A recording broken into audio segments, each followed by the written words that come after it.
Bueno, pues como todos los miércoles vamos a informar sobre quién es quién en las mentiras. Todo lo que sale, aparece, se transmite en medios de información convencionales, en las redes, y se informa sobre su falsedad para que la gente tenga información o se conozca sobre lo que opinamos. Hoy es un día histórico. Hoy se recuerda con tristeza el asesinato del presidente Francisco I. Madero y del vicepresidente José María Pino Suárez a madrugada el día de hoy, de 1913. Los trasladaron de la Intendencia de Palacio, donde los mantenían presos con el golpe de Estado encabezado por Victoriano Huerta. Los trasladaron hacia la cárcel y antes de llegar, los bajaron de los carros, antes de llegar a Lecumberri, muy cerca, y los asesinaron cobardemente al presidente y al vicepresidente. Un crimen horrendo, una vergüenza en la historia de nuestro país. El asesinato del presidente y del vicepresidente electos democráticamente. Esto fue producto, repito, de un golpe de Estado, de militares del antiguo régimen porfirista, desde los que llevaron a cabo el golpe como los que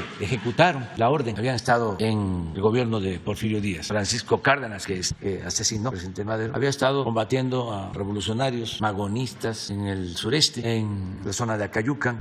Ya había participado en crímenes de revolucionarios, de un revolucionario que le llamaban Santana era su nombre, y también había estado en el Estado de México combatiendo a zapatistas. Entonces los cogió por eso, lo mandó a llamar. Dice el maestro Taracena que le ofreció un trago de coñac y cerraron el acuerdo. Desde luego participaron otras personalidades, la oligarquía de ese entonces, los fifís que celebraron tanto el asesinato del presidente Madero como de su hermano Gustavo Madero. Cuando estaban torturando a su hermano en la Ciudadela, hubo una especie de carnaval de gallo en los carros lujosos y los fifís mostraron su alegría por estos actos abominables, y participó el peor embajador que hemos tenido en toda la historia, desde mi punto de vista, el peor embajador de Estados Unidos en México, Henry Wilson. Se le llamó el Pacto de la Embajada, al acuerdo donde se reúnen todos estos golpistas con el embajador de Estados Unidos y toman la decisión de detener y asesinar al presidente Madero. Cuando está preso aquí en la Intendencia, por eso hoy va a ser el acto, hoy, ahora es un memorial, se llama la Intendencia de la Tradición. Cuando está preso aquí, fue su esposa a entrevistarse con Wilson, porque había la posibilidad de que presentara su renuncia y se fuese al exilio, a Cuba. Una de las noches que estuvo preso en la Intendencia, durmió con ellos, con el vicepresidente, con el presidente, el embajador de Cuba, Márquez Skrinley, y se estaba llegando a un acuerdo pidiendo a Madero que se le salvara la vida a sus colaboradores cercanos, a dirigentes,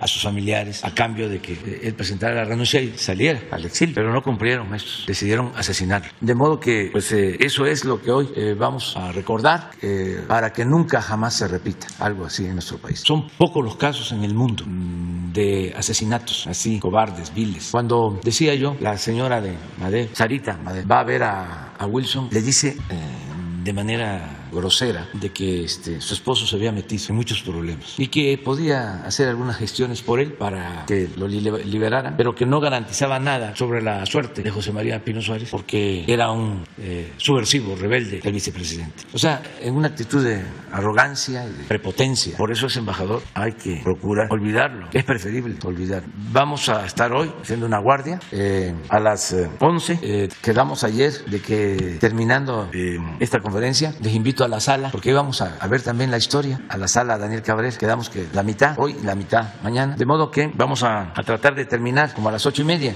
Ya nos queda 1:10 para preguntas y respuestas y para escuchar a Elizabeth, que ya le damos la palabra a ella. Gracias, presidente. Buenos días a todas, a todos, compañeras, compañeros. Estuvo cargada la semana, entonces vamos a empezar, nos vamos rápido. Primero, vamos a presentar una alerta de COFEPRIS sobre falsificaciones de un medicamento contra el cáncer.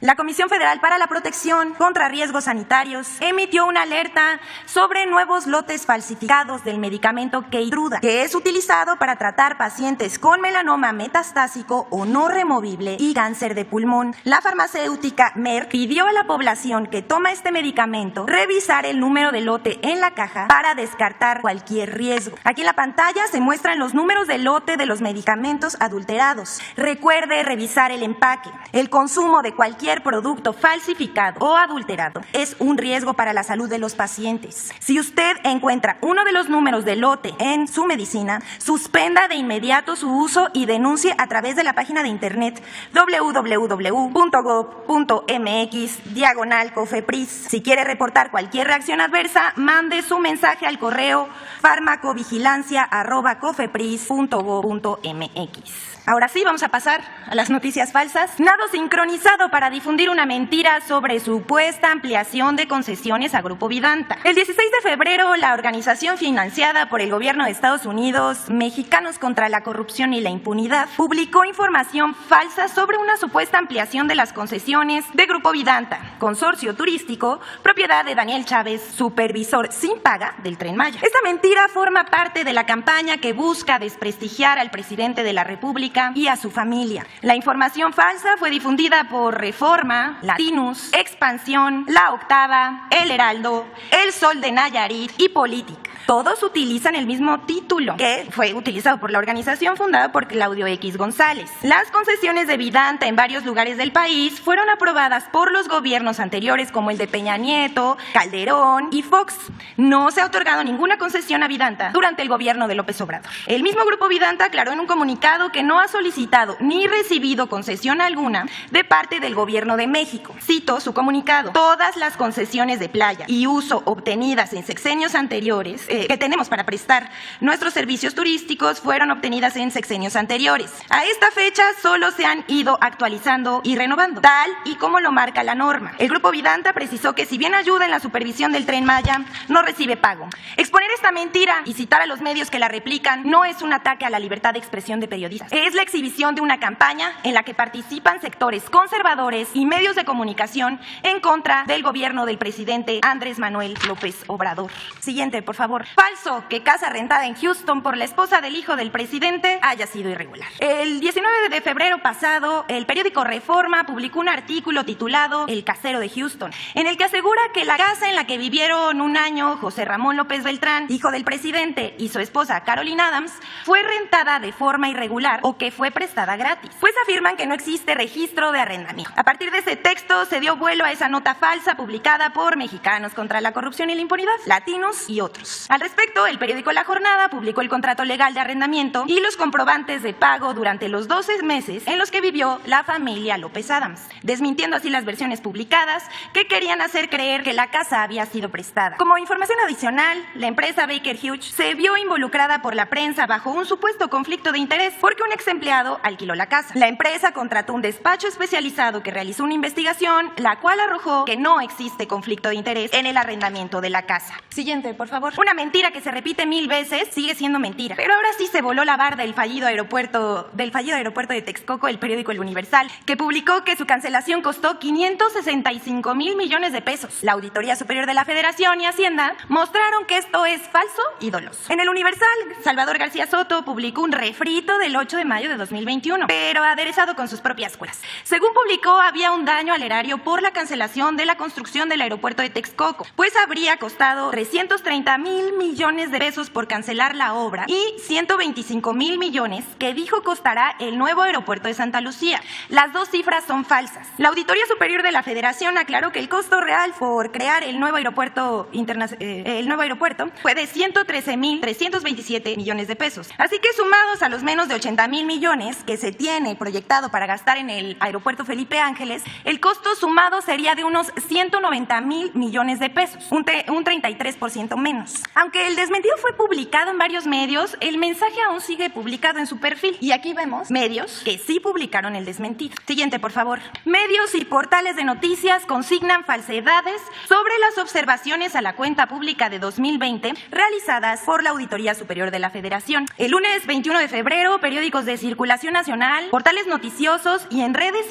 sociales circularon muchos datos e interpretaciones falsos de un reporte preliminar que hizo la Auditoría Superior de la Federación Federación sobre el gasto del gobierno federal para el ejercicio fiscal del año 2020. Reforma, El Universal, El Financiero y portales noticiosos como Aristegui Noticias, Animal Político, Forbes, entre otros, consignaron que hubo irregularidades en la administración de los recursos en los proyectos de la refinería Dos Bocas, el aeropuerto Felipe Ángeles, Pemex, programas sociales, entre otros. Esta información sobre irregularidades en el gasto para el año 2020 es falsa, amarillista y tendenciosa. Hasta el propio David Colmenares, auditor superior de la Federación, desmintió mucha de la información y precisó que se trata de observaciones en proceso de aclaración.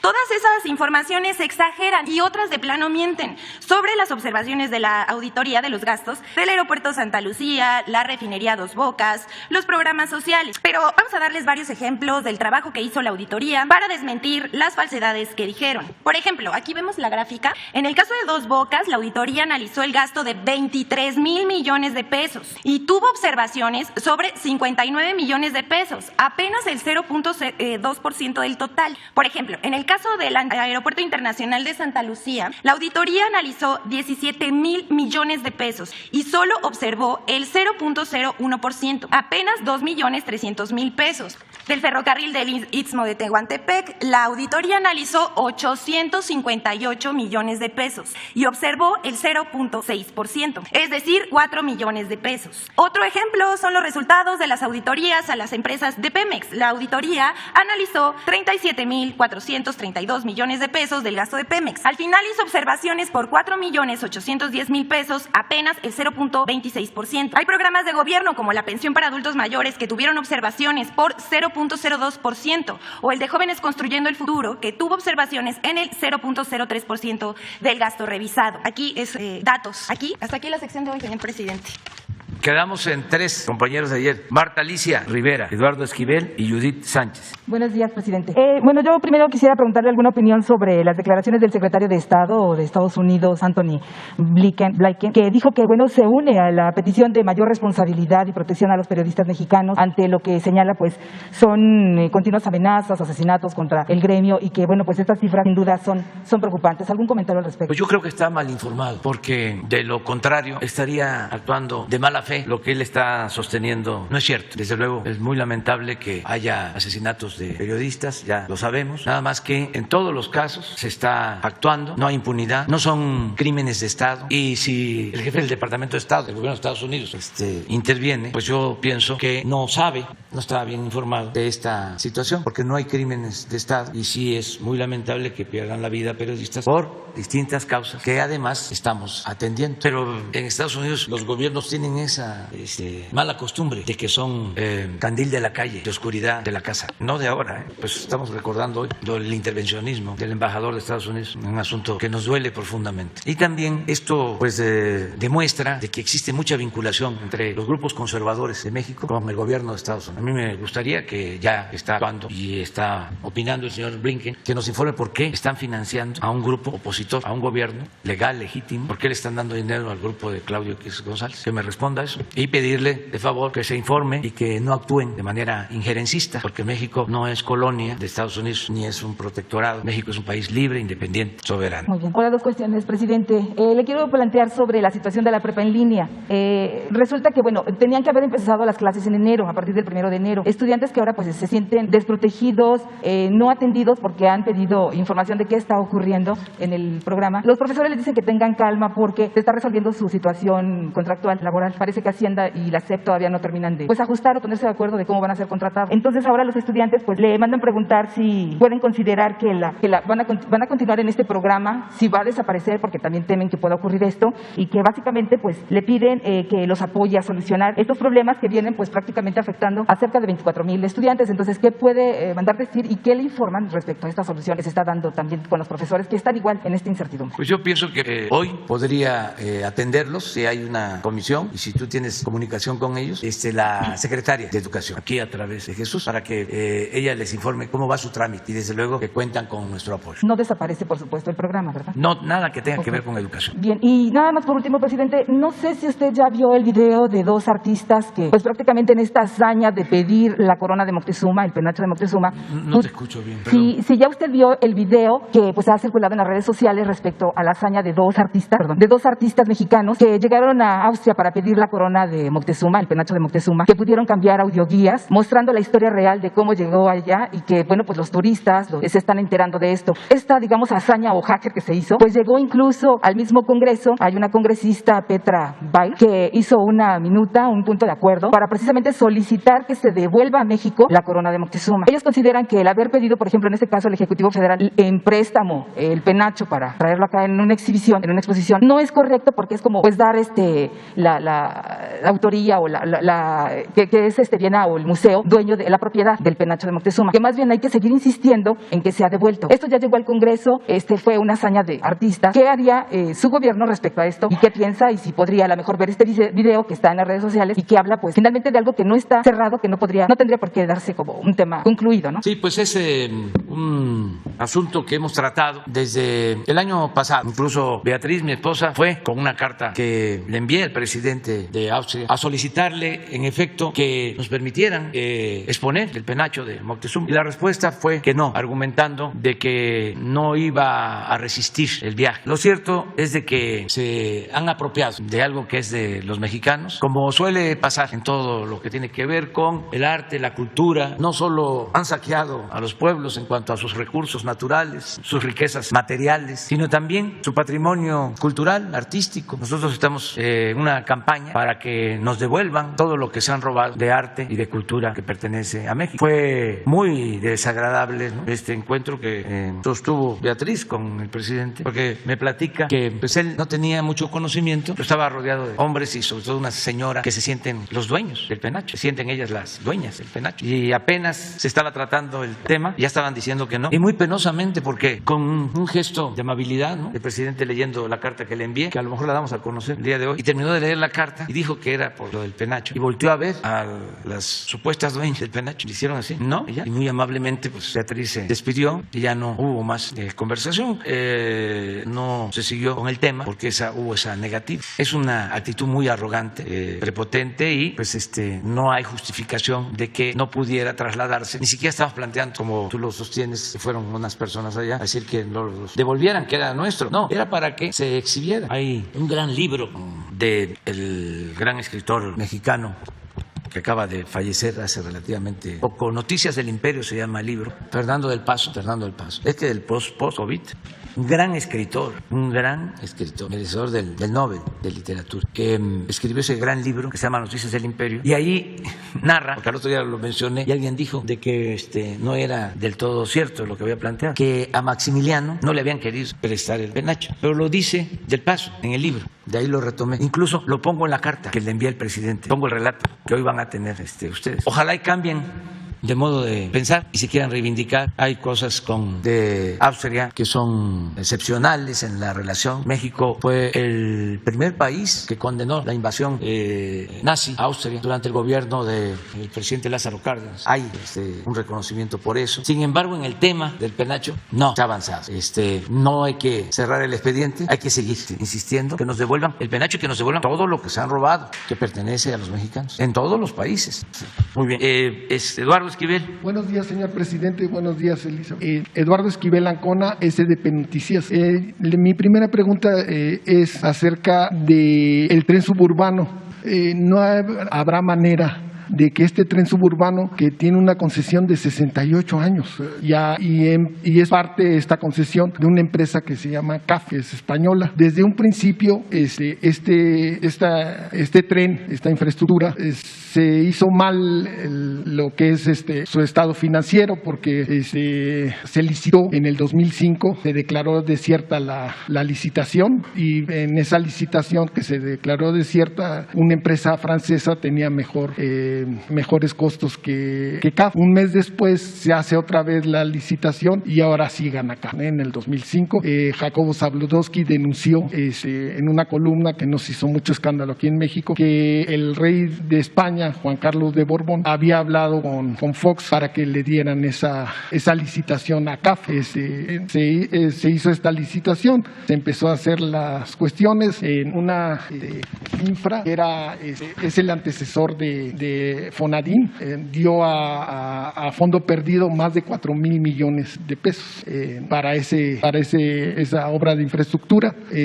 Los aforos se hicieron mal, entonces como es un proyecto de fuente de pago propio, pues tenían recursos de la banca de desarrollo de Banobras y le iban pagando estos proyectos de fuente propia, se va pagando con lo que el proyecto vaya ganando, pero como se hizo mal los aforos, no se subió la gente que habían dicho que iba a subirse porque es caro el proyecto, pues tuvieron que darle a reestructurar lo que debe CAF, y le dieron en el 2018, antes de que el sexenio pasado, les dieron un crédito, le reestructuraron su crédito y les dieron $130 millones. Entonces, y les aumentaron el proyecto era originalmente a 30 años y se fueron ampliando porque no tienen para pagar el proyecto. Afortunadamente no es solo de CAF, también Fonadín, una parte la tiene Fonadín y otra es Omnitren. Entonces yo quisiera preguntarle, ¿no hay manera de bajar esos 68 años? Es hasta el 2073, yo creo que no vamos a estar casi ninguno de nosotros cuando ya se acabe esa concesión a una empresa española. Esa sería mi primera pregunta. Sí, es una empresa que está vinculada también con empresas mexicanas, con los dueños de Viva Aerobús. Viva Aerobús, sí, es una asociación. Y en efecto hubo en su momento esa denuncia de que se solicitó del extranjero que se le ayudara a la empresa. Ya nosotros encontramos todo esto como una situación legal, me refiero a que se firmaron acuerdos con esas concesiones y ese tren que llega aquí a Buenavista da el servicio hasta Lechería, y ahora se llegó a un acuerdo con ellos, pero con la participación del gobierno y en otros términos, para una ampliación, no de la concesión, sino de que se llegue de Lechería al aeropuerto Felipe Ángeles. Tenemos con ellos ese acuerdo y se está trabajando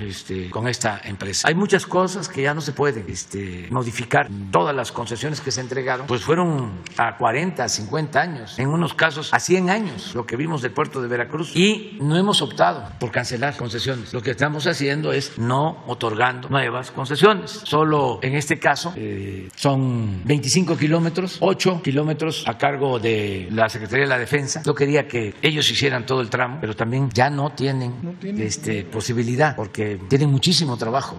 De modo que los 17 kilómetros restantes fue un acuerdo con esta empresa de Banobras, Hacienda y esta empresa, y también para utilizar las instalaciones de Lechería a Buenavista para poder enlazar. Esto nos va a permitir que se llegue al aeropuerto en 45 minutos. Pero estamos trabajando sobre el mismo convenio, sobre el mismo acuerdo, o mejor dicho, con la misma empresa que tiene esta concesión, porque no teníamos otra opción. Es importante lo que dices, ¿no? Que otorgaron estas concesiones, la cancelación de estas concesiones, lo hemos pensado, nos iban a significar más problemas y denuncias internacionales, y con la iniciativa de reforma eléctrica han hecho todo un escándalo, y así en otros casos. Pues estamos buscando llegar a acuerdos y se van logrando ahorros. Es lo que yo llamo enderezar entuertos. Acabamos de estar el domingo pasado en Chilpancingo, le fuimos a entregar 1,000 millones de pesos a los pueblos más pobres de Guerrero y de México, a los pueblos de la montaña. ¿De dónde salieron esos 1,000 millones? Pues de ajustes que se hicieron en contratos de mantenimiento de carreteras que se entregaron a finales del gobierno pasado, y se hizo la revisión, se habló con todos los concesionarios, aceptaron de que eran otros tiempos y se logró ese ahorro, 1,000 millones de pesos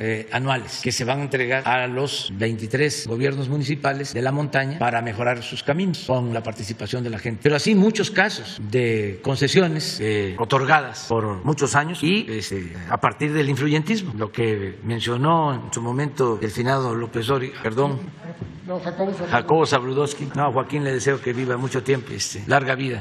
Y lamento que ya no tengamos a Jacobo Zabludovsky, una persona buena. En los tiempos que nosotros fuimos opositores, él nos trató bien. Aun cuando fue toda una época de periodismo.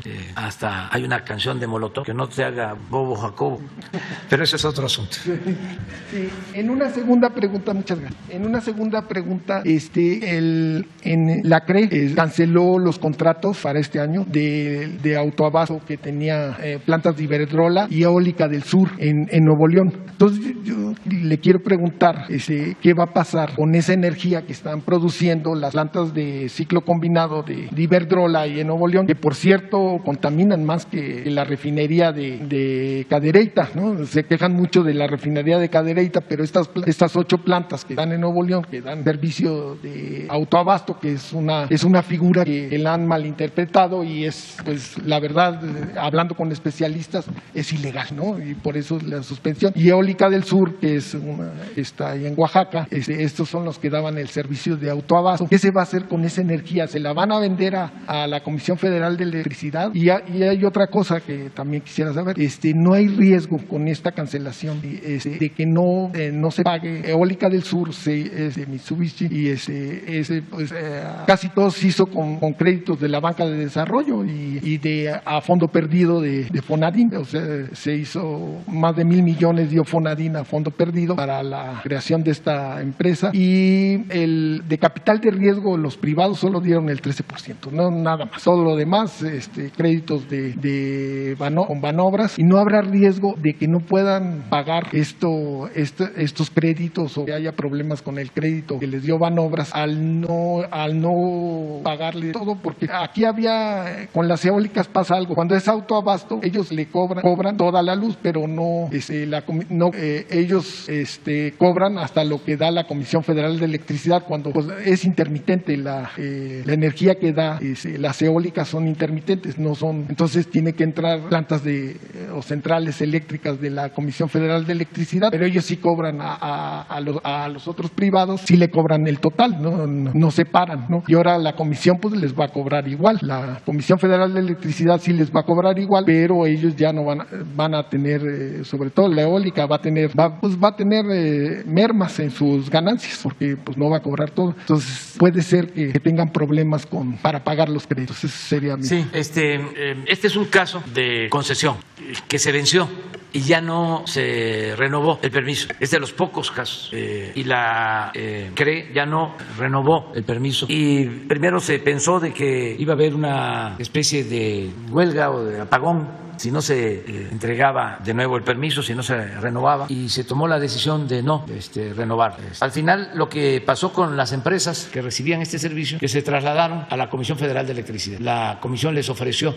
suministrarles energía eléctrica a los mismos precios y no hubo ningún problema. Yo quiero aquí aprovechar a las empresas que actuaron muy bien porque tenían la posibilidad de presionar en un momento en que se está debatiendo lo de la reforma eléctrica, y optaron por llegar a un arreglo con la Comisión Federal de Electricidad. Y como ya se veía venir este asunto y se tenía que tomar una decisión, ya la Comisión Federal ya estaba preparada para darles el servicio y que no faltara la energía eléctrica. No pueden quebrar estas empresas, sobre todo Iberdrola, porque les dieron mucho. Lo cierto es que en el caso de Nuevo León es algo excepcional el que la Comisión Federal haya recuperado, vamos a decir en términos mercantiles, a estos clientes, porque ya no tenía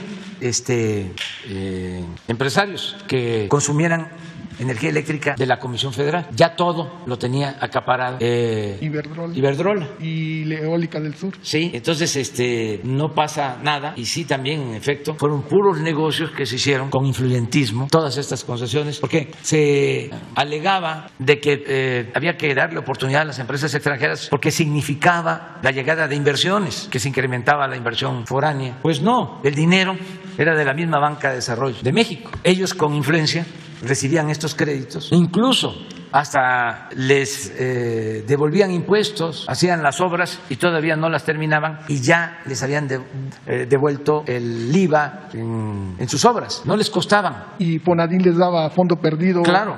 A Eólica del Sur le dieron más de 1,000 millones. Así es. Entonces eso ya no sucede y vamos a seguir cuidando el presupuesto. Sí, pero esta energía que siguen generando Eólica del Sur y Iberdrola, ¿la va a comprar la Comisión Federal de Electricidad para...? No sé exactamente qué esté sucediendo, pero sí es la comisión la que está entregando la energía a estas empresas que abastecía Iberdrola en Nuevo León. Muchas Eso gracias. lo puedo decir. Judith.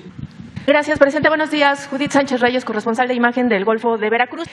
Presidente, ¿nos podría ampliar un poco la postura de México ante el conflicto entre Rusia y Ucrania y cómo se estaría preparando para no verse afectado, sobre todo en lo concerniente a la importación de gas, ya que ante la carencia del energético en un momento dado se esperaría pues el incremento en su precio? Y también preguntarle, la Cancillería anunció que mantendrá la embajada en Kiev, en la capital de Ucrania, y preguntar si con ello no se pone en riesgo pues al personal diplomático y a mexicanos que están en este país, que están en este momento pues en una tensión de guerra. Pues está pendiente la Secretaría de Relaciones Exteriores y también en el Consejo de Seguridad de la ONU. Ya México fijó su postura. Nosotros somos partidarios de la política de no intervención, de autodeterminación de los pueblos. No queremos invasiones, no aceptamos que un país invada a otro, no hay ninguna razón. Es contrario al derecho internacional de las naciones y esa es la política que México ha sostenido. Eso fue lo que planteó nuestro representante en Naciones Unidas, que coincide con lo que dio a conocer el secretario general de las Naciones Unidas. Esa es nuestra postura, no intervención y autodeterminación de los pueblos. Y en materia energética, ¿sí están contemplando? No tenemos problema porque nosotros tenemos contratos para recibir gas. En el caso de que aumentara el precio del gas, tenemos otras energías, tenemos otras formas de generar energía eléctrica, por ejemplo. Tenemos las hidroeléctricas, tenemos el combustóleo en caso extremo y tenemos el carbón en caso también extremo, pero no nos quedaríamos sin energía eléctrica, aún aumentando el precio del gas, como ya sucedió con las heladas en Texas. Ellos padecieron más que nosotros, fue lamentable que tardaron como un mes sin energía eléctrica. Entonces fue que llevó Ted Cruz a su familia a Cancún, ¿no? Es que todo está interrelacionado, sobre todo cuando se trata del conservadurismo. O sea, de veras, como la doctrina de los conservadores de México y del mundo es la hipocresía, pues siempre los agarra uno de bajada. En ese entonces, de las heladas que sufrió mucho la gente en Texas, nosotros resolvimos el problema en una semana y lo resolvimos porque tenemos una red nacional de conducción de energía que la vamos a defender y a conservar. ¿Por qué nos ayuda esa red nacional? Porque podemos subir a la red de energía de las hidroeléctricas, que fue lo que sucedió. Pusimos a trabajar las hidroeléctricas a turbinar con toda su capacidad y esa energía producida en Chiapas llegó al norte, donde se tuvieron que cerrar plantas que producen energía eléctrica con gas. Eso es lo que estamos cuidando. Entonces nosotros no tendríamos problema en ese caso. Lo que sí no queremos pues es que haya conflictos. Nosotros somos partidarios de la paz y del diálogo, de los acuerdos, sobre todo que actúen de manera responsable las potencias, las naciones hegemónicas, y que ya se abandone para siempre la costumbre del intervencionismo y de las invasiones, y que siempre se haga valer el principio juarista de que entre los individuos como entre las naciones el respeto al derecho ajeno es la paz. A veces se les olvida a gobernantes del extranjero y andan de metiches, pero eso es lo que puedo opinar. Sí. No hay nada que temer en cuanto a que nos falte energía eléctrica. En el caso de un agravamiento del conflicto entre Rusia y Estados Unidos o otros países por la situación en Ucrania. Bien, presidente, para nadie son desconocidas las condiciones laborales en las que se encuentran los trabajadores de Limpia. Son quienes son rolados de diferentes empresas que van cambiando de razón social, que no tienen acceso a la salud porque no están inscritos al Seguro Social, que no gozan de vacaciones pagadas, etcétera. Estas anomalías toman relevancia porque hace unos días la titular del SAT, Raquel Buenrostro, dio a conocer que fueron detectadas estas malas prácticas en algunas empresas de limpieza como son Rapax, Ocram Seller y Semalín, por mencionar solamente algunas, propiedad de Marco Reyes, conocido como el zar de la limpieza y quien además, bueno, pues es el líder de la Unitel. Estas empresas han prestado durante muchos años y en diversos sexenios sus servicios a dependencias federales y locales, pero la titular del SAT dijo que pues están obviamente revisando este caso para les sea retirado, digamos, los contratos marco y con esto terminar con estas malas prácticas. Preguntarle si le han compartido información al respecto y si se busca que otras instancias como la Secretaría del Trabajo tomen cartas en el asunto con el propósito de velar por los derechos laborales de estos trabajadores, más allá de lo que tiene que ver con la cuestión fiscal, y si en un momento dado también se está pensando pensando que pues estas empresas que incurran en estas malas prácticas pues ya no se les dé contrato y haya pues de alguna manera candados, e insisto, para poder velar por los derechos laborales de los trabajadores. Sí, vamos a pedirle a la secretaria del Trabajo que nos informe sobre esto y cuál es su postura y qué están haciendo en esa secretaría. Y finalmente nada más un tema de seguimiento, presidente. Le hemos aquí planteado el asunto de la construcción del complejo habitacional en Conchas Chinas en Puerto Vallarta. Ya le había comentado que hay órdenes de demolición, que ya hay órdenes de clausura, no se han complementado. Los colonos demandan que, bueno, pues separaron las obras desde que se dio, digamos, aquí la denuncia, pero volvieron a retomarlas, incluso ahora están trabajando pues en madrugada, de los 14 pisos ya llevan 5 construidos. Y aquí la pregunta explícita de los colonos es si las instancias federales como la Semarnat y la Profepa pues están siendo rebasadas por esta empresa constructora, porque pues ya están ellos siendo afectados, por ejemplo, en el abasto de agua. Ya hay desabasto de agua en este lugar, además de que está pues en un área que no está para hacer este tipo de construcciones. Y ellos preguntan si en un momento dado cuál sería, digamos, el papel que tendría que hacer el presidente municipal, que apenas tomó obviamente el gobierno, pero que está, digamos, yendo contracorriente, porque sabemos que en la administración pasada a nivel municipal se cambió el uso del suelo en esta zona, o sea, de residencial habitacional a hotelero turístico, pero no cuentan con permisos ambientales. Entonces, quieren preguntar a qué otras instancias tienen que recurrir y si en un momento dado, presidente, pudiera haber la participación de la Consejería Jurídica en este tema, como lo propuso usted, por ejemplo, en el caso de la torre que se está construyendo en Veracruz. Sí, gracias. Bueno, es muy importante que todo esto se plantee aquí, porque nos ayuda a nosotros a saber en dónde se está cumpliendo la legalidad, en dónde no. Y en este caso vamos a pedirle a la secretaria de Medio Ambiente, María Luisa Albores, para que nos informe. Ella lo está viendo, y también que la Consejería Jurídica participe y se atienda la denuncia de los vecinos. Sí, ese es el compromiso. Los dos. Gracias.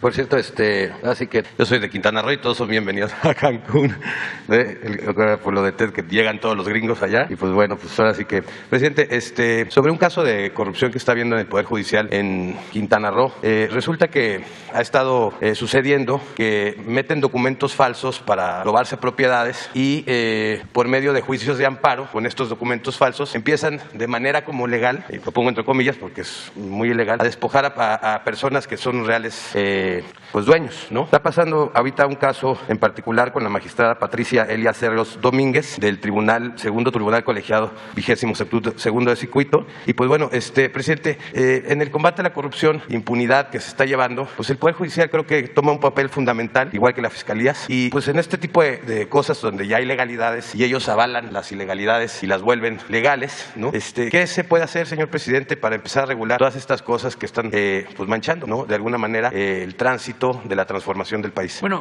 la verdad es que hace falta avanzar más en limpiar al gobierno. Aquí hemos avanzado mucho en el Poder Ejecutivo, se ha avanzado bastante, hablando, por ejemplo, de estas concesiones y de contratos y de actos de corrupción. Son mínimos y se castigan lo que es el Poder Ejecutivo. Vamos a seguir. Mire, vuelvo, pañuelito blanco. Cero corrupción, cero impunidad. Por eso es que están enojadísimos los que vivían de la corrupción que imperaba en el gobierno. Pero tenemos que seguir adelante en el Ejecutivo. Y dijimos desde el principio, vamos a barrer de corrupción al gobierno de arriba para abajo, como se limpian las escaleras. Y eso es lo que estamos haciendo. Pero todavía nos falta, porque el gobierno estaba hecho, funcionaba para la corrupción. No funcionaba el gobierno para proteger al pueblo, y mucho menos para atender a la gente más necesitada. El gobierno era un comité al servicio de una minoría rapaz. Así, estaba secuestrado, tomado. Entonces, estamos limpiando. Sí es muy importante, no solo por razones morales, sino porque se liberan muchos fondos para el desarrollo. No hace falta pedir créditos adicionales. Si se evita la corrupción, el presupuesto rinde, alcanza. En vez de hacer una obra, se hacen 3, se hacen 5. Solo en el caso del aeropuerto, esta mentira de un columnista del periódico Universal, de que costó 500,000 millones, ¿no?, la cancelación. Una exageración. Pero bueno,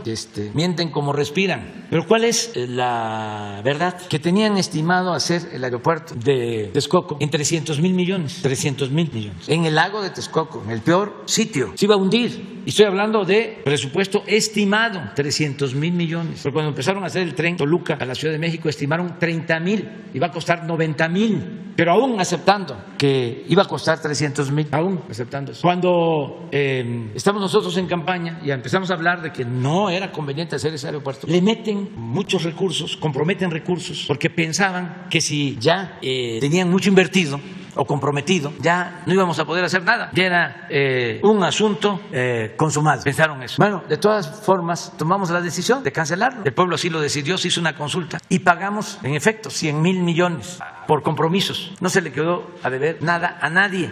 Nada a nadie. Y ya vamos a inaugurar el 21 de marzo uno de los mejores aeropuertos del mundo en 75,000 millones. Entonces 100,000 más 75 son 175,000. Agréguenle 25,000 más, que no es así, pero 200,000 para 300,000 que tenían estimado. ¿Cuánto es el ahorro? 100,000 millones. Bueno, de ese ahorro estamos financiando más de la mitad de lo que cuesta el Tren Maya. Entonces, sí conviene, aunque nos insulten, acabar con la corrupción, porque es una fuente de financiamiento para el desarrollo. Es liberar fondos que se van por el caño de la corrupción para el desarrollo del país. Pero quienes intervienen en toda esta maniobra de corrupción compran a medios de comunicación, a todos. Hay una agencia que maneja asuntos de espacio aéreo, Mitre se llama, que es de lo más famoso que hay. Pues les llegaron, no voy a decir al precio, pero los convencieron. Los convencieron de que, por ejemplo, no podían mantener el aeropuerto actual ni el de Santa Lucía, que cuando se hiciera o se terminara el aeropuerto de Texcoco, tenían que cancelar el aeropuerto, cerrar el aeropuerto actual y el de Santa Lucía. Mitre,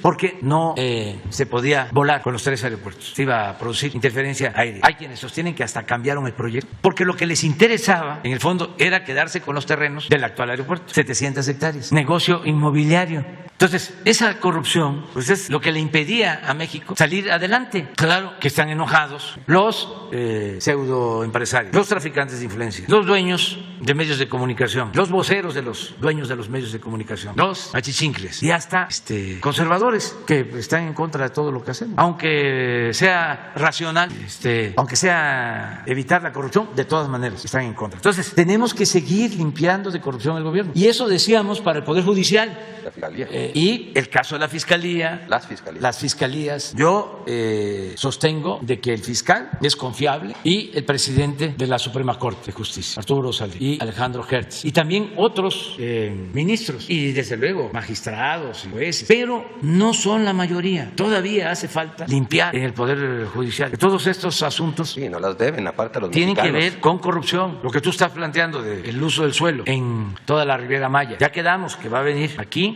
Román Meyer, porque en efecto trafican con terrenos, despojan y el mal ejemplo lo daba el gobierno. Yo recuerdo que durante el gobierno de Vicente Fox, ahí junto al aeropuerto de Cancún, una zona de manglares, nada más que en ese entonces no había ambientalistas, no había, tampoco cuando se decidió construir el aeropuerto en el lago de Texcoco, secar el lago, no había ambientalistas, ahí no había nada, ni tampoco había periodistas críticos, o a lo mejor Loret de Mola, ¿no? Hizo algo, o Carmen Aristegui, y yo no estoy informado, pero ¿qué hicieron? Ahí en Cancún vendieron como 300 hectáreas de manglares, creo que a 7 pesos el metro cuadrado, cuando Fox, pues lo que cuesta es alfombra, hasta cuesta más. No, esto cuesta más, ¿sí? 7 pesos o algo así el metro cuadrado, a 5 minutos, o no mucho 10 minutos de donde está el aeropuerto de Cancún. No es Puerto Cancún, ¿no? Porque en Puerto Cancún también hicieron lo mismo, pero ese fue en el tiempo esta era de una Calderón. reserva que tenía Fonatur, una reserva. Y lo otro, hablando de Fonatur, que ahora estamos limpiando para proteger lo que dejaron, porque se esmeraron en saquear, en robar. Acuérdense por cierto, aprovecho para convocar a las rifas de los terrenos de lo que era el rancho del finado Toledo Corro, que lo compraron también en Fonatur, $120 millones. Y resulta que es un rancho inaccesible y lo hemos querido vender para sacar recursos para financiar la presa de Santa María, en Sinaloa, que estamos construyendo, que por cierto voy este fin de semana para allá. Y no hay quien pague eso. Pero no solo, no hay quien pague eso. Como cada año le metieron,